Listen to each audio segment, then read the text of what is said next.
Welcome to the Business of Apparel podcast. This is the place to learn how to start and scale your own apparel brand and fill it with loyal customers for years to come. I'm your host, Rachel Erickson, owner and CEO of Unmarked Street. I can't wait to share this episode with you. Welcome back to the Business of Apparel podcast. Today, we're going to be talking through some negotiation basics. Now, I am not a negotiation master. I am actually still learning a ton about costing and negotiation as I go through my career. It's something that I feel like I'm always honing in on, trying to make better. And one book that I'm definitely looking forward to reading is Chris Voss's Never Split the Difference. So if you're interested in learning a little bit more about general negotiations and how to become a master at it, you can read along with me over the next couple of months because I think it's the next book that I'm going to pick up. What I wanted to touch on today more so was the negotiation basics when it comes to apparel costing. So when you're negotiating with a factory or a manufacturer for your product costs, I wanted to give a few helpful hints that I've learned throughout my career so that you can kind of take that into your ecosystem, bring it into your brand, bring it into your company, and try to implement some of these tools. So the first thing that I want to really dive into here for just a minute is just a little bit of a background on best practices when it comes to getting costing from your factory when you're making apparel. So the highest standard that you can do when you're working with a factory is to ask for a cost breakdown sheet. And you might see this abbreviated as CBD in some emails or in some communications when you're talking about your garments. A cost breakdown CBD sheet will help the factory to relay to you exactly what every little bit and bob in that garment is costing so that you can see it as a line item. Now, this should correlate back to your bill of materials or your BOM or BOM, however you want to say that one. And you should be seeing some of the same information in the BOM and in your CBD. So the fabric that you've chosen, all of your fabric codes, there should be similar yields, if not the exact same yields in your BOM and on the CBD that are going into an average garment. You're going to want to see every single trim on a line item, how many you're using per garment and what they cost. Ultimately, all of those items are going to add up to a total garment cost that your factory wants to charge you for it. And so a few rules that I like to abide by here if I'm able to get a cost breakdown sheet. Materials should account for about a third of my entire garment price. So for easy math here, let's just say my garment price is $9. I would expect my fabric cost to be around $3. And that doesn't necessarily mean $3 per yard. It means $3 per unit. So if I need 2 yards to make my garment, I'm probably looking for a fabric that costs $1.50 to get me to that $3 so that I can have a $9 target product cost. So a third should be your fabrics. A third of that cost should then also be capsulated by trims and packaging. So if you're looking at zippers, buttons, toggles, any labels that you want to have or any heat transfers, include the poly bags that you're going to want to use and any hang tags or clips or pins that you want to be able to use to adhere those hang tags to your garment. All of that, when you add it all together, should be about another third. So in our example that we're using here, you really want to only use enough trims to add up to about another $3, which is not very much once you start thinking about packaging needing to be in that bundle. And all of a sudden you can start to see why garments cost so much when they come from a factory. The other third that you're going to account for in your target factory cost is the cut, make, production time, sewing time, profit, overhead that your factory is going to have. Now, some factories will really break this out for you. They'll even put a line item in there that says, this is the profit that we're hoping to get by making this garment.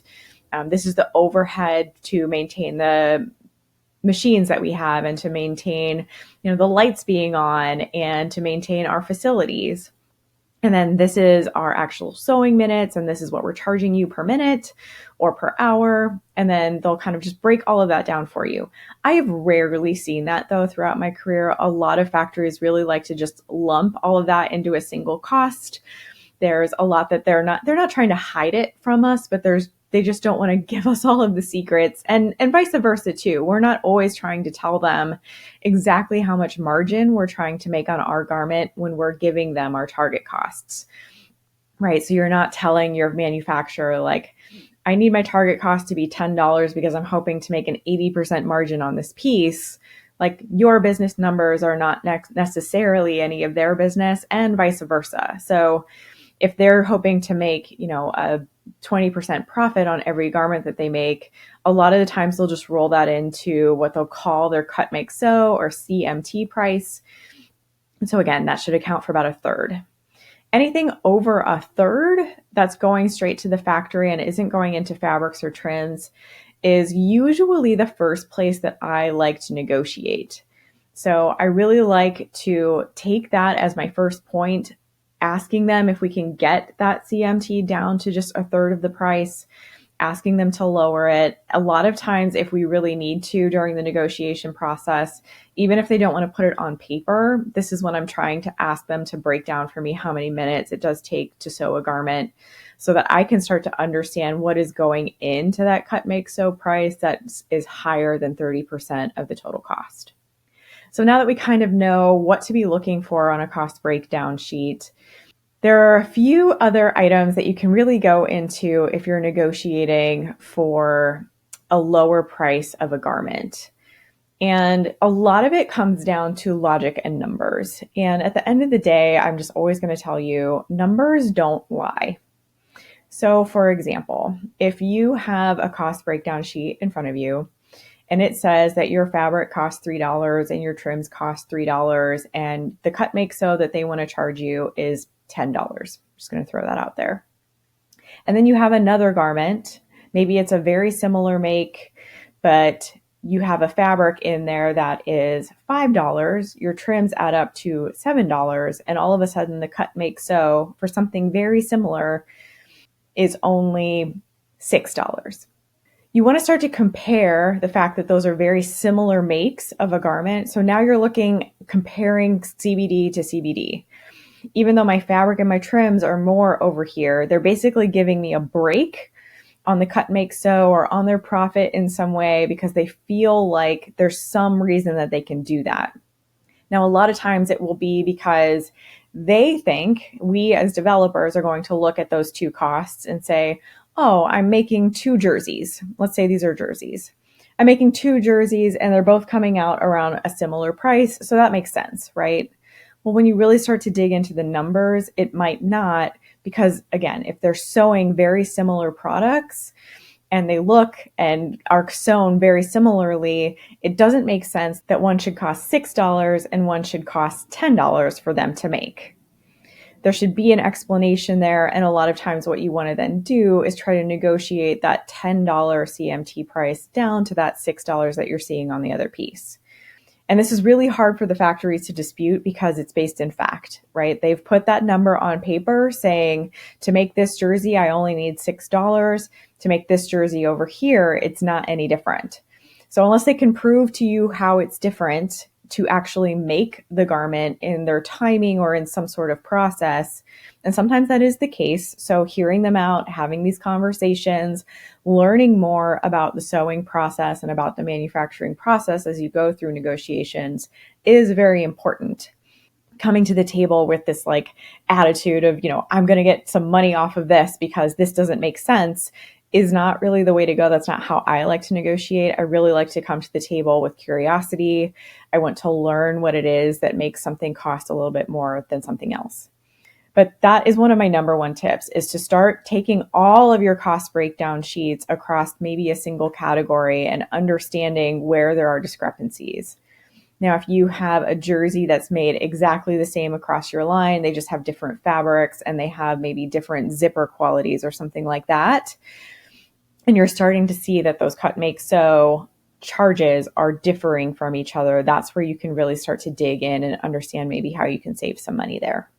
Another major tool that you can use when you're going into negotiations with a factory is quantities that you plan to order. So you might be quoting to your factory at the beginning of a season, I plan to hit your MOQ or your minimum order quantity. Let's say that's 1,000 pieces per garment. But you've gotten your forecasts in from your sales team and you actually find out that you can order 3,000 of a few different garments. So now their productivity in sewing that garment is going to be so much faster. Eventually, they're going to get the minutes down on sewing that piece because they're going to start to create a flow and a cadence of manufacturing. So you should be able to negotiate the prices down a little bit on the pieces that you can order more of.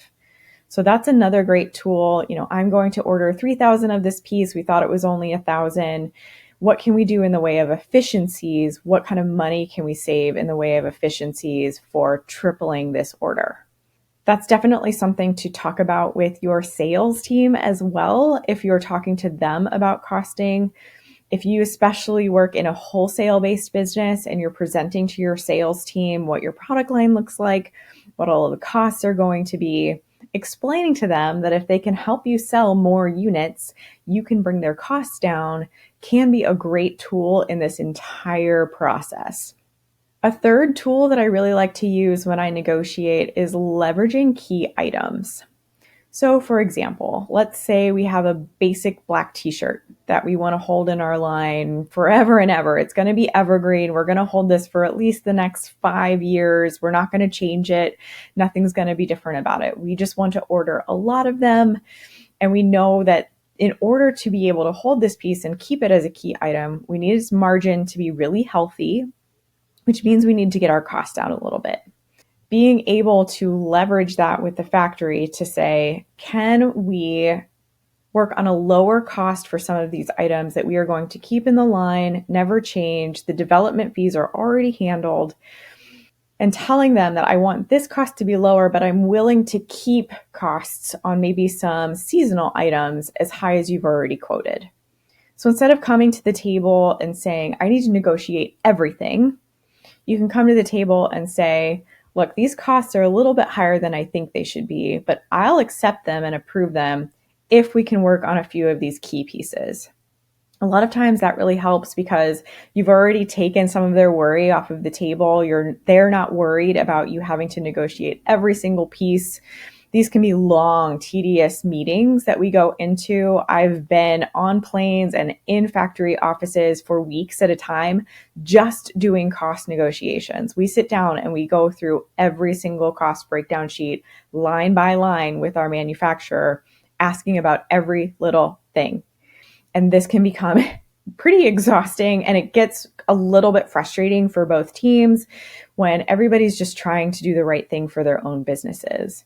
So if you can come to them and say, I'm really okay eliminating this workload that we need to discuss, I'll approve it right now if we can really focus on the most important pieces, that also does really help.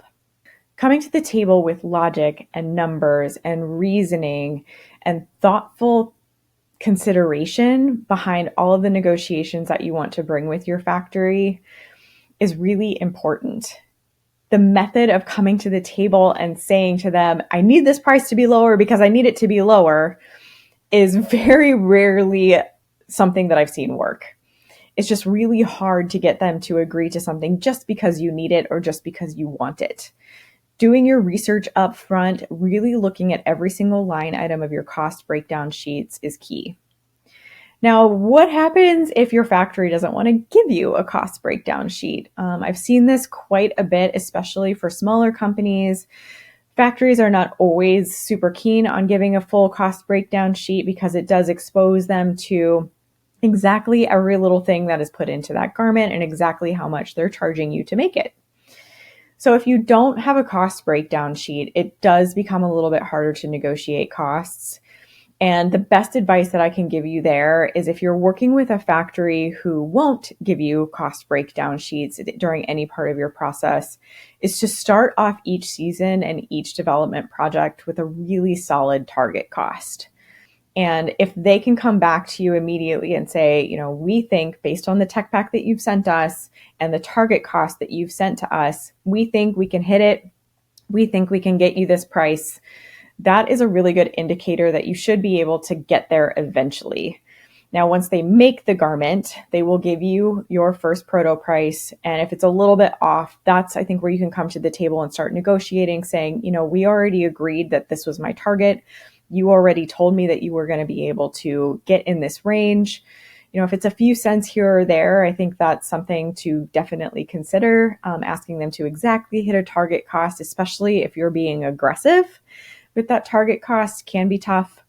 But starting with the cost negotiations up front, instead of trying to do it on the back end once you have all the information, is really key if you can't get a cost breakdown sheet. So why is all of this important?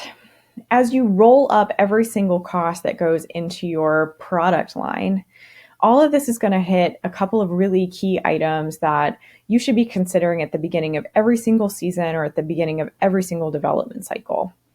And you want to understand first, what is your budget? And then what is your revenue goal? And the cost of all of these garments against the units that you plan to order is going to all roll up into a single budget that you're going to need to pay to the factory once all of the product is made. So before they ship it or when it lands in your warehouse, you're going to need to pay that bill. And if you haven't budgeted properly and you haven't looked at all of this costing, determined target costs, negotiated where you could, all of a sudden that budget might blow you out of the water. If you can't pay for it, that is going to send you down a path that you do not want to go down. You do not want to owe your factory money. That is not something that I would suggest to any brand out there. The flip side of that is for you to be able to then calculate out your target revenue for the season or for the year.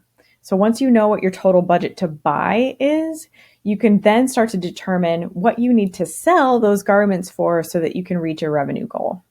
Now, this is a little bit of reverse engineering because I will usually tell my clients to determine a retail price first so that we can determine our target cost. So for example, if we want to sell a jacket for $100, usually the rule that I use is to divide by 5 to get my target FOB or to get my target factory cost.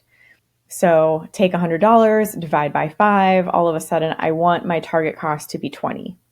Well, okay, so now we've gone through the development process, we've negotiated as best as we could, we've evaluated every single line of our cost breakdown sheet, everything makes sense, we're happy with where the costing actually is, but the garment costs $30. That's not as healthy of a margin as we might want it to be.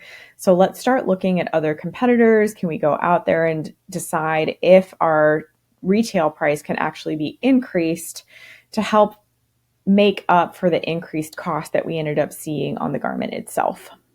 There is so much back and forth that we do when we go through negotiations and when we go through costing and when we go through retail pricing all of our items. This is a full-time job for somebody. Like this is something that a product manager or a product line manager, this is what they do all day, every day as a full-time salaried job, is play with these numbers, anticipate the costing, negotiate the costing, and then get a line out into the world that makes sense, not just for the customer, but also for the business. So knowing some of these tips when you're going to negotiate with your factory can be really helpful. It can help you get that budget down and get your revenue higher. Instead of having to play with your retail prices as much, playing with that negotiation tactic, really understanding the logic and the numbers behind what you're producing and what your factory is making for you is really key. Now, this is not necessarily an easy task. It took me 5-10 years of my career doing it every single day to start to really understand the flow of how all of this works and to really understand that negotiation at the end of the day is all about relationships. If you can go and be in person with your factory, sit down at a table with them, share lunch, and then be able to talk through costing with them face to face, understanding that, you're bringing your facts to the table, they're bringing their facts to the table, and you want to be able to create something that is good for everybody. That is all about that relationship. You want to build that relationship to support each other, because at the end of the day, you are a partner with your manufacturer or with your factory. They are not necessarily working for you, even though on some level they kind of are. You want to treat them like a partner. And then they will always have your back. They will always make sure to give you good quality. They will always make sure to deliver on time for you. You want to be a great customer to them so that they can be a great manufacturer for you.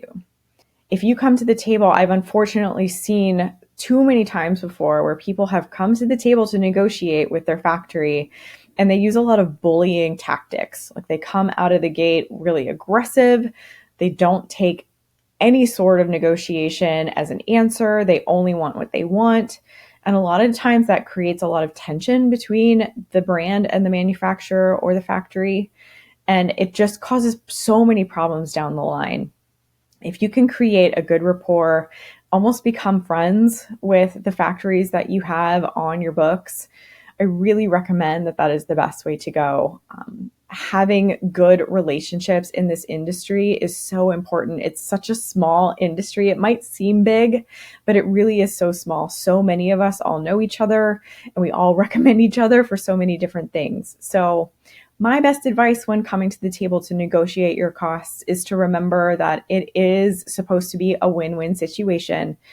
Everybody's business needs to win out. Everybody's business needs to make money. And so while you hold a responsibility to your brand to come to the table and get the best cost that you can, it is also your responsibility to make sure that you're maintaining that relationship and not breaking it by coming to the table being too aggressive.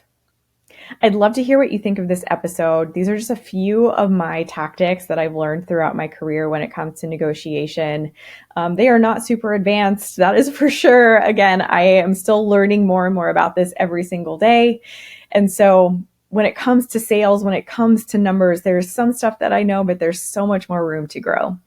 If you have advice for me, or if you have any altering opinions about negotiating for apparel costs, I would love to discuss it with you or hear about it.